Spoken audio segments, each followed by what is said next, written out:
Money is in the list. Have you ever heard that saying? Now, what that means is that even though it's great to get book sales on Amazon, what's even better is to get people to sign up for your email list so that way you can reach out to them again, build a stronger relationship, and get even more sales in the future. Oh, real quick, check out this tomato I got. Sorry, ADHD moment. Now, while that is 100% accurate, the problem is that most of these gurus don't actually give you a lot of tips or tricks that are actually going to make it easier for you to make more money selling books using an email list. I've been self-publishing books on Amazon for almost a decade. So I'm going to head in the office and share with you today 5 ways that nobody else is talking about to help you make your email list more successful. So the first tip I want to share with you that can really help make your email list more successful that most people aren't talking about is you really want to create a custom email domain. What I mean by that is I have an email address, kwheelerbooks@gmail.com. Now that's not the email address that I use for my email list. The email address I use is keith@kwheelerbooks.com.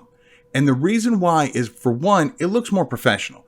Having my own domain name gives me more authority and makes me look more legitimate. Another reason that's very similar to that is places like Gmail and other email account systems, they will find, if they get emails from an unknown place and it's at Gmail or something like that account, there's a much better chance that it's going to be flagged as spam, which means if you're sending out an email or a newsletter and you're using a Gmail account as the from field, what's going to happen is most places like Gmail and Outlook are going to flag that as spam, which means your customers are not going to end up getting your newsletters. And just like we want our books to get more visibility, we want our emails and our newsletters that come through, we want them to get more visibility. We want as many people that are on our email list to actually see those newsletters, because if they see it, there's a much better chance they're going to open it and maybe even click on some of the things that you have inside there. And those are the customers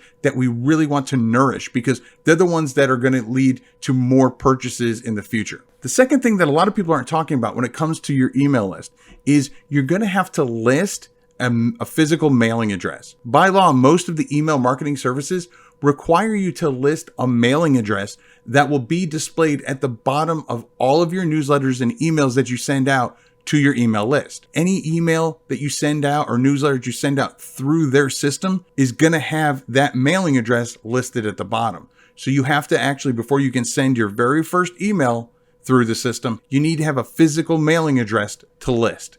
And so you may decide you want to get a PO box or some other kind of address if you don't want people to, on your newsletter, to know exactly where you live. So that's something that a lot of people aren't talking about, but you need to know when you're creating and setting up an email list. The third thing that most people aren't talking about when it comes to your email list, but you really should know, is that free sites may not always be free. So while email marketing services like MailChimp and Aweber may offer free options, you'll want to pay attention to see what is actually included in those free options for each of those sites. For example, with MailChimp, while MailChimp does have a free plan and it allows you to have up to 500 subscribers in your email list and allows you to create a free landing page for people to use to actually sign up to join your email list, their free option does not allow you to create automation to send a welcome email, for example, when someone signs up to your newsletter. The creation of those automations is only available in their paid programs. So again,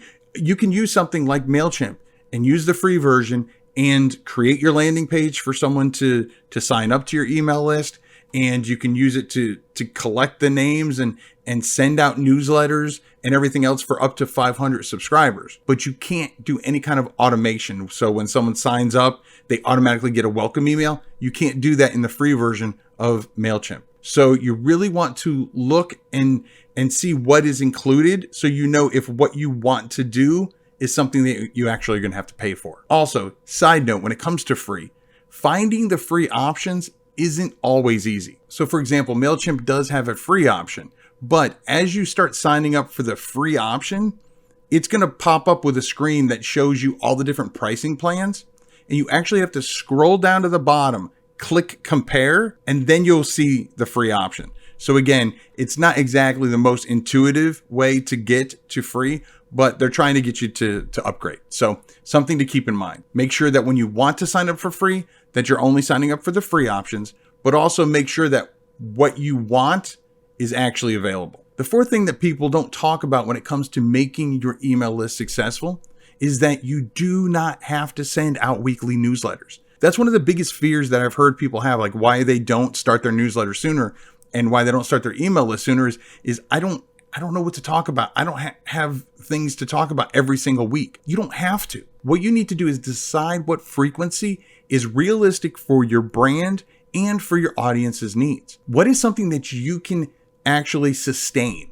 Because consistency is the most important thing when it comes to most things in this business, including an email list. If you can only send out an email newsletter once a quarter, once a month, once every 2 weeks, whatever, again, whatever works best for you. If you're doing written content, especially if you're writing, more, longer type books like, novels and epic novels and things like that, then maybe once a quarter, once every 6 months, once a year, that might work for you. That might work for your readers, just so they know what's coming. On the other hand, if you're doing something where you're launching more frequently, or maybe you want more of a relationship with those customers, then yeah, maybe do something that's more monthly or bi-weekly or weekly. I even know people who send out multiple emails a week. That's fine because that's what works for them. That's what works for their brand. That's what works for their customers. Their customers get used to it, and that's what they enjoy. But again, that doesn't have to be what you do. So if one of the things that's been holding you back from creating an email list is because you just can't think of content to come up with on a regular basis, well, then sit back and say, what does a regular basis look like for me and my brand? How frequently do I need to reach out to them? Do I need to reach out to them every week? Or would every month be fine? Now, ideally, you don't want to do it too infrequently. And this is why consistency is big. Is because if you wait too long, then people forget why they're on your list or even that they're on your list, and they think you're spam and they end up unsubscribing, which is going to happen anyway, but you want to minimize that as much as possible. So have a consistent newsletter schedule and stick to it. Whatever works best for you and your brand and your audience. And as long as you're consistent, your audience will stay with you and they'll get used to it. And the fifth thing, and this is absolutely, nobody talks about this. Nobody. Don't be afraid to be personal. People buy from people that they know, like, and trust. Brands that they know, like, and trust.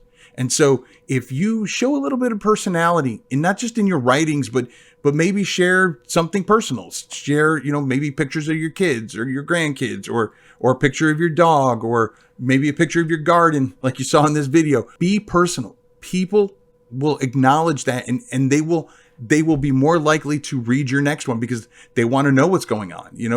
They feel a vested interest. Now, don't get me wrong. There are going to be some people that don't care. Some people that are there for, if you're giving out freebies or whatever, that's what they're there for. But to be honest, if they're there for freebies, they're probably not going to be buying a lot of your books anyway.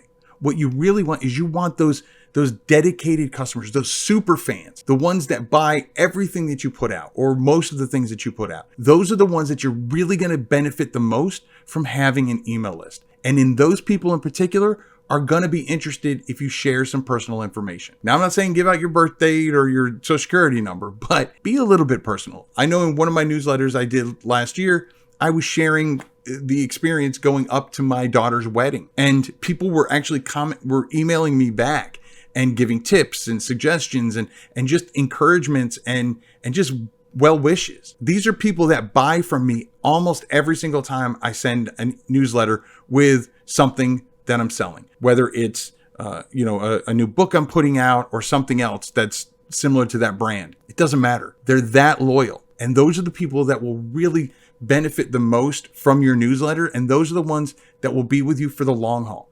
If Amazon goes down or if Amazon decides they don't want your stuff anymore, doesn't matter. These people, you have a newsletter, you can tell them, I'm no longer on Amazon, I'm over here. Or you can tell them, even if you're still on Amazon, go to my website. Go to my website, you can get these kind of discounts, and I've got books just on my website. However you want to do it. And again, when you sell off your website, you make a much higher profit. And these are the people, this email list. This is why they say the money is in the email list, but only if you know what you're getting into, and only if you know these 5 tips. Well, there you go. There's 5 ways to help make your email list more successful. Well, if you found this video helpful, this video right here is another one that I think you're really going to like.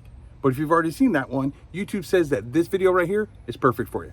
So I'll catch you inside one of these videos, and remember to write right.